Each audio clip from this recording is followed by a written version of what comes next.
Did you know outdated product advice is killing ideas in 2026? Most founders think their product failed because idea wasn't good enough, or they didn't raise enough money. That's not why. The real reason most products die is that founders are still following expert advice that worked in 2019 and is actively sabotaging them today. I reviewed 73 product launches that failed this year. Different industries, different budgets, different founders, same exact mistakes. The next few minutes, I'm going to break down the 3 pieces of advice that sound smart, feel responsible, and quietly push your product straight into the 94% that fail. Point number 1, the validate with friends and family trap. Let's start with the most common one. In 2019, every business course told you the same thing. Run the idea by friends and family first. Sounds reasonable, feels safe. It's also one of the fastest ways to lie to yourself. Friends and family are not customers. They're emotionally invested in you. They want to be supportive. They don't want to discourage you. So when you ask, would you buy this? They say yes. Not because they actually would, but because saying no feels rude. That creates false confidence, and false confidence is expensive. I've watched founders take that feedback and invest $15,000, $30,000, even $50,000 into products with zero real demand. After 2,000 product launches, this is one of the most destructive patterns I see. Let me give you a real example. I had a client named Jason. He had a product idea and did exactly what everyone was taught in 2019. He asked friends and family for feedback. Every single person said, yeah, I'd buy that. So Jason assumed demand existed. He spent over $40,000 on a design, prototyping, and branding, the whole thing. Then he launched to actual customers. Nothing, no traction, no sales. Friends validate you. They don't validate the market. In 2026, validation is simple. Strangers put down real money. No opinions, no encouragement, money. Point 2, the perfect product launch delay. The next piece of bad advice sounds reasonable,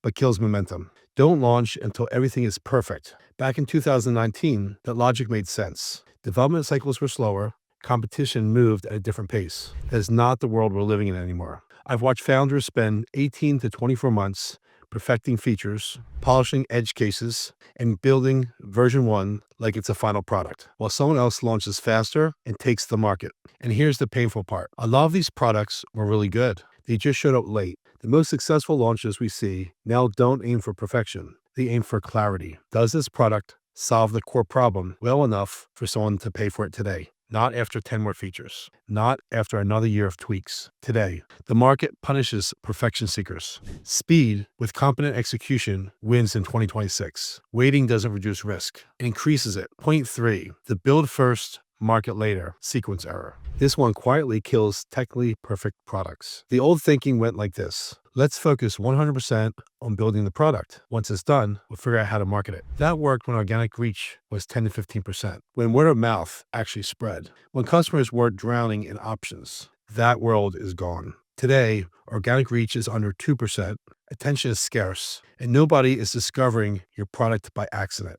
I've seen products that were flawless from an engineering standpoint die immediately because no one knew they existed. At Rabbit, we do the opposite.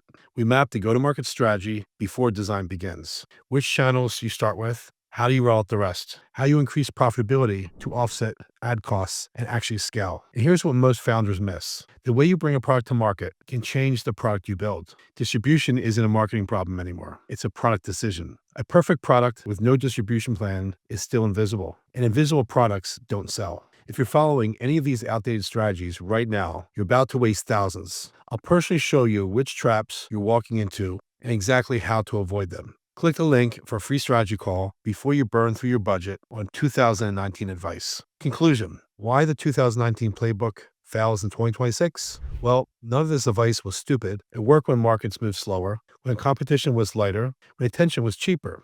But following a 2019 playbook in 2026 means you're fighting a faster war with outdated weapons. That's why 94% of products fail. The 6% who succeed aren't smarter, they're not luckier, they're not magically better. They just play a different game. They validate with real money. They launch strategically instead of chasing perfection. And they plan distribution before they build. Your product idea probably isn't the problem. The problem is the timeline and sequence you're following. I've seen too many good product ideas die because founders followed advice that used to work. The difference between the 6% who succeed and the 94% who fail isn't the idea, it's the playbook.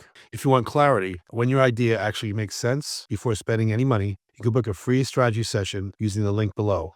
We'll walk you through what to do first, what will waste your money, and where most products quietly go wrong. If you want to see the full modern process from idea to launch, watch this next video: how to create, design, and manufacture a product from scratch. This is a system most founders only learn after it's too late.